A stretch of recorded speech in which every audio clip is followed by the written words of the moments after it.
मणिपुर की बेटियों के साथ हुई इस घटना ने 140 करोड़ देशवासियों को किया शर्मसार।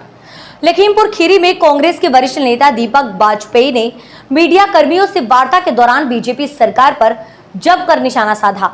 आपको बता दें कि मणिपुर के जिसे विचलित करने वाले वीडियो की घटना को लेकर हंगामा मचा है। उसकी एक झलक रूह को कपा देने के लिए काफ़ी है।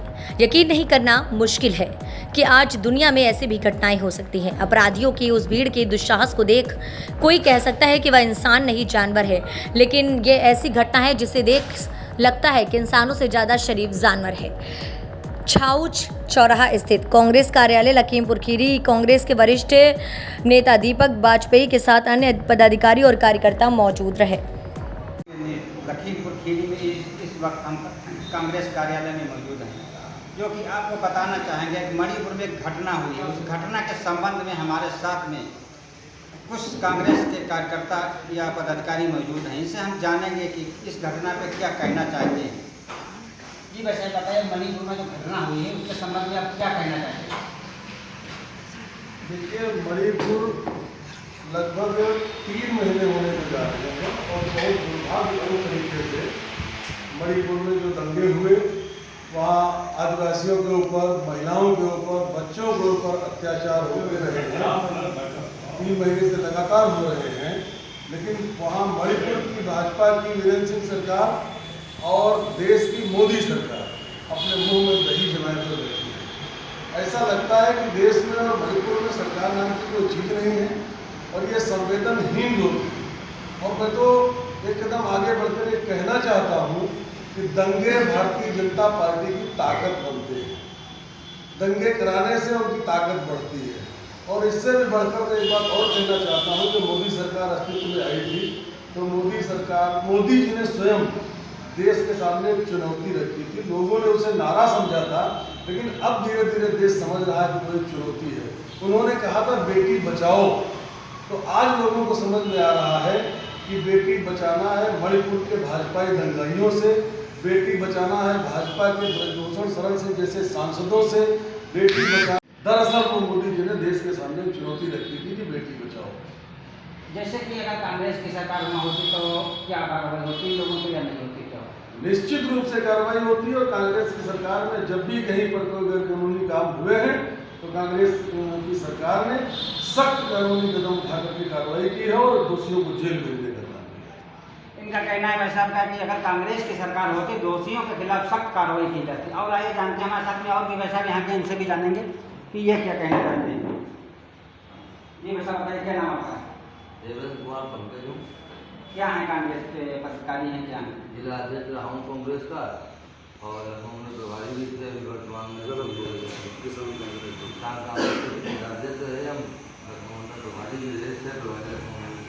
अब इसमें वर्तमान में कार्यकारी वो जिलाध्यक्ष ने दूसरा है तो नहीं बोला जाता। बाकी सबसे बड़ी चीज़ ये है कि जो घटना हुई मणिपुर में, ये बहुत बड़ा देश का हमारा सबका दुर्भाग्य है और इसकी पूरी तरीके से जिम्मेदार है भारतीय जनता पार्टी की सरकार। नरेंद्र मोदी जी लगभग 3 महीने होने को है, वहाँ जो हिंसा हुई थी, जो घटनाएं हुई थी, उसमें नरेंद्र मोदी जी ने, भारत के प्रधानमंत्री ने एक शब्द नहीं बोला। अगर ये बोलते और ये जवाब बनाते और ये सही तरीके से कानून का, संविधान का पालन करते तो इतनी बड़ी घटना नहीं होती। 2024 में क्या काम होता है कि अगर 2024 में चुनाव आ रहा है तो आपकी पार्टी क्या करेगी? निश्चित तौर पर हम देश के साथ हैं, देश के युवाओं के साथ हैं और देश के सम्मान के लिए माननीय राहुल गांधी जी लड़ रहे हैं, लगातार हैं। और उन्होंने जो पदयात्रा भी की थी कुछ दिन पहले की थी और देश देख रहा है कि कौन देश के लिए काम कर रहा है, कौन देश हित में काम कर रहा है, कौन विरोध में काम कर रहा है। कांग्रेस पार्टी देश में काम कर रही है और आने वाले जो चुनाव होंगे उसमें अस्तित्व में आएंगे और अच्छा प्रदर्शन करके आएंगे। सरकार कांग्रेस की ही बनेगी। इनका भी वैसा का कहना है कि 2024 में जो चुनाव होगा तो उसमें दंगों से भाजपा को ताकत मिलती है और जो मणिपुर में महिलाओं पर, बच्चों पर, वहाँ के आदिवासियों पर, गरीब जनता पर जो भाजपा प्रायोजित अत्याचार हो रहा है वो भी कोई नई बात नहीं है। महिलाओं पर अत्याचार की बात है, जो वीडियो वायरल हुआ है, पूरे देश उससे शर्मिंदा है और पूरा देश बहुत आहत है। मोदी जी की जो सरकार अस्तित्व में आई थी तो उन्होंने देश को एक चेतावनी दी थी।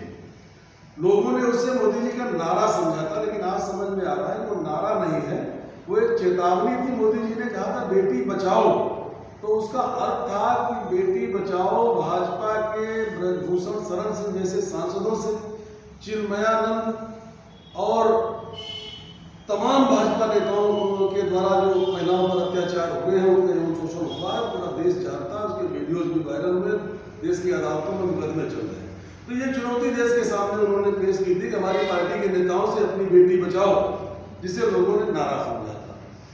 आपके घर का एक कमरे में आग लगी हो, दूसरे कमरे में आप आराम से सो सकते हैं, लेकिन हमारे प्रधानमंत्री जी ने ऐसा साबित किया है कि मणिपुर जो देश का इतना महत्वपूर्ण हिस्सा है, जो बॉर्डर स्टेट है, वो दंगों की आग में झुलस रहा है। और प्रधानमंत्री जी हमारे पर्यटन करने के लिए विदेशों की यात्रा कर रहे हैं। इससे साबित होता है कि उन्होंने देश की परवाह है, देश की जनता की परवाह है। वो सत्ता के अहंकार में चूर हैं और देश की जनता की कोई परवाह नहीं है।